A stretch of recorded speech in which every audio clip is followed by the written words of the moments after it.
Nakigpulong ang Comelec Basilan sa nagkadayang ahensya sa probinsya aron hisgutan ang mga kaso sa Rido o clan war nga posibleng makaapekto sa umaabot nga eleksyon. Rido ang nakitang motibo sa pagpatay kang Albarca Basilan Mayor Darussalam Lajid ni adtong December 2021 sa Zamboanga City. Ning bagulang siyam ang patay sa ambush kinsa padulong unta og Rido settlement sa Maguindanao.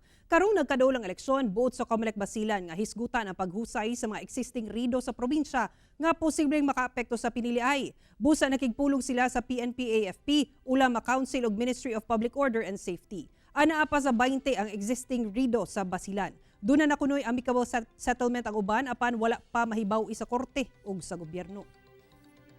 Isa yon sa mga pinaplan namin na paano kami makatulong so that pagdating ng election natin, yung mga existing Rido, kung at least hindi man namin masettle lahat, at least mabawasan yung mga pwede isettle para magkaroon tayo ng mapayapang eleksyon sa probinsya ng Basilan. Alam naman natin sa Muslim community, yung meron tayo yung settlement ng disputes na mga ganyan, yung nagbibigay ng mga blood money.